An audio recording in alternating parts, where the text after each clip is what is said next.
जय गुरुदेव। दूरदर्शी आवाज मासिक पत्रिका 1 अक्टूबर 2023, प्रश्न नंबर 26। कहानी भीलवाड़ा की। राजस्थान प्रदेश का भीलवाड़ा जिला संगत के कार्यों के मामले में प्रदेश में ही नहीं देश में आगे चल रहा है।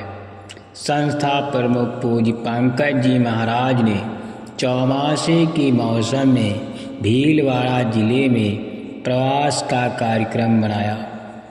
चर्चा पर चर्चा के बाद परम पूज्य बाबा जय गुरुदेव जी महाराज के द्वारा प्रथम आम सत्संग 10 जुलाई 1952 को याद करते हुए 10 जुलाई से 11 अगस्त 2023 तक सत्संग करने की मौज बन गई। पूरी तैयारी के साथ 9 जुलाई को प्रातःकाल 33 दिवसीय शाकाहार सदाचार मद निषेध आध्यात्मिक वैचारिक जन जागरण यात्रा के साथ पूज्य पंकज जी महाराज जय गुरुदेव आश्रम मथुरा से भीलवाड़ा के लिए निकल पड़े। जगह जगह मूसलाधार बारिश का सामना करते हुए जब प्रवास के लिए निर्धारित जय गुरुदेव आश्रम जहाजपुर पहुँचे तो आश्रम को भव्य तरीके से खूब सजाया गया था। सजाया क्यों न जाए। आज आश्रम पर जय गुरुदेव संगत रूपी बाग के रखवाले समय की सतगुरु गुरु महाराज की आँखों के तारे उनके प्रकट स्वरूप स्वयं अनामी महाप्रभु का पदार्पण हो रहा था। सजावट और स्वागत में ऐसा लग रहा था जैसे कोई बहुत बड़ा उत्सव आ गया है। पुष्प वर्षा, कलश दीप, आतिशबाजी, बैंड बाजे, डीजे, मधुरिम प्रार्थनाओं, जय गुरुदेव ध्वजा समूह का आलम सब कुछ दिल में उतर जाने वाला था। एक प्रकार से पूरा जहाजपुर उमड़ पड़ा था। नागरिक अभिनंदन था। इसके लिए जहाजपुर संगत के प्रेमियों में खासा उत्साह था। प्रभु आगमन की खुशी में सब प्रेम प्रफुल्लित और आह्लादित होकर नाच रहे थे। गजब का मनोरम दृश्य था। भारी बारिश के कारण आश्रम का प्रांगण जलावाष्पित हो गया था। जय गुरुदेव आश्रम पर 10 दिन का पड़ाव रहा। 10 दिन का कार्यक्रम से जाकर 10 दिन का कार्यक्रम आश्रम से जाकर पूज्य महाराज जी ने किए। प्रत्येक सत्संग स्थल पर जाने के पूर्व गांव में कलश यात्रा शोभा यात्रा के रूप में निकलती थी। गांव की गली गली में फूल बरसाकर शोभा यात्रा का स्वागत किया जाता था। पूरा गांव सत्संग में उमड़ कर आ जाता था। गांव के मनिंद गणमान्य प्रतिष्ठित विद्वान प्रबुद्ध जन सत्संग में शामिल होकर एकाग्र होकर सत्संग सुनकर भाव विभोर हो जाते थे। जय गुरुदेव आश्रम जहाजपुर से डेरा उखड़ने के बाद मंडलगढ़ जिले पर दुर्ग के परकोटे के निकट काफिले का पड़ाव पड़ा। वो प्रवास 5 दिनों का था।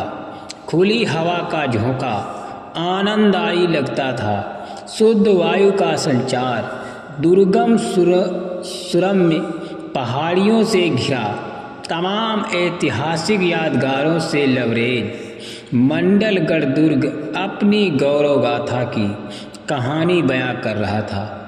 यहाँ किले की ध्वसावेश दीवारें पर ये स्मरण करने का दिवस करती थी कि खंडहर बता रहे थे कि इमारतें बुलंद थीं।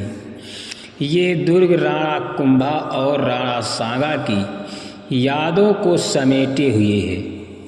इस दुर्ग में चित्तौड़गढ़, कुंभगढ़ बाद मेवाड़ नरेशों का आयुध भंडार एवं तोप खाना भी था। अपनी असमत इज्जत बचाने के लिए 7 रानियों का जौहर और लड़ाइयों में मारे गए तमाम सैनिकों की भूत प्रेत योनि में दुख उठाती तड़पती रूहों को बहुत बड़ा लश्कर समझ में आया। प्रथम दिन डरावनी आवाज़ों, विभिन्न पशुओं की शक्ल के रूप में उनका प्रभाव देखा गया। पूज्य महाराज जी ने दुर्ग के पारकोटे पर टहलकर दया कृपा का डेरा डाल दिया, जिससे काफिला यात्रियों का डर भय खत्म हो गया। दूसरे दिन प्रबंध करके उनको भोजन दिया जाने लगा। वर्षों बाद मिली खुराक से अदृश्य भूत प्रेत संतुष्ट और प्रसन्न रहे, किसी प्रकार की शैतानी हरकत से बाज रहे थे। पूरे समूह समेत जय गुरुदेव आश्रम मथुरा चलने का इशारा भी किए। मंडलगढ़ दुर्ग के दर्शनीय ऐतिहासिक स्थलों में आयुध भंडार के अलावा राजमहल, राजा की छावनी, सैन्य निवास, अन्न भंडार, सागर सागरी, विभिन्न देव स्थान, पूजा के मंदिर आदि भी देखे गए। मंडलगढ़ के बाद भीलवाड़ा के निकट पुर नामक विशाल गांव के प्रांगण में स्थित रामदेव डोंगरी के नीचे रामदेव मेला मैदान में पड़ाव पड़ा। वो स्थान भी ठीक पहाड़ी के नीचे स्थित था। पहाड़ों से घिरी दिव्य दर्शनीय भूमि पर कुटिया बनी। वहाँ पर भी 5 दिन प्रवास रहा। 5 दिनों के सत्संग कार्यक्रम वहीं रहकर संपन्न हुए। फिर रामदेव डोंगरी से पड़ाव उजड़ने के बाद शाहपुरा स्थित डाइट के खेल मैदान में पड़ाव पड़ा। वहाँ पर 6 दिन का पड़ाव रहा। सत्संग कार्यक्रम के अलावा डाइट में प्रशिक्षणार्थीगण एवं डाइट परिवार के पूज्य महाराज जी के पावन सानिध्य का खूब लाभ उठाया। दर्शन दीदार पाकर खूब गदगद रहे। अनेक लोगों ने नामदान लेकर भजन करने और संस्था के प्रचार प्रसार में रुचि लेकर सेवा करने का मन बनाया। 6 दिन बाद पड़ाव बदलने पर डाइट के स्टाफ में मायूसी सी देखी गई। चहल पहल खत्म हो गई। डाइट के खेल मैदान का प्रवास भी एक यादगार बन गया। शाहपुरा के डाइट खेल मैदान के बाद जय गुरुदेव आश्रम खजुरी में पड़ाव पड़ा। 6 दिन का प्रवास रहा। इस बार 33 दिनों के इस सत्संग भ्रमण में प्रतिदिन के कार्यक्रम बहुत ही सफल रहे। यद्यपि सभी कार्यक्रम प्रायः ग्रामीण क्षेत्र में ग्राम स्तर के रहे, फिर एक से बढ़कर एक अपने आप में अनूठे रहे।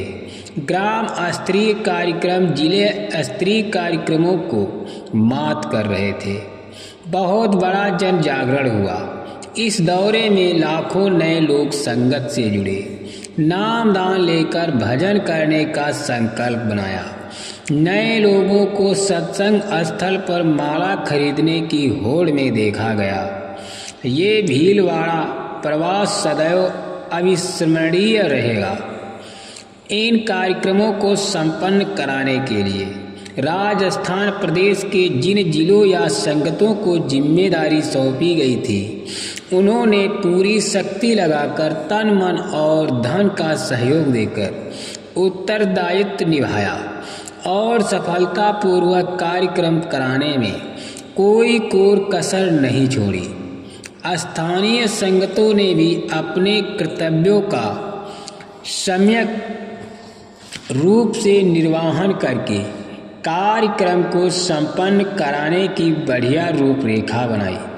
सभी स्तरों की संगतों का योगदान सराहनीय रहा। जय गुरुदेव संगत राजस्थान प्रदेश के सम्मानित पदाधिकारियों ने भी जान लगाकर पूरी ताकत झोंककर तैयारी की और सभी लोग तन्मन्य के साथ कार्यक्रम करवाने में जुटे रहे।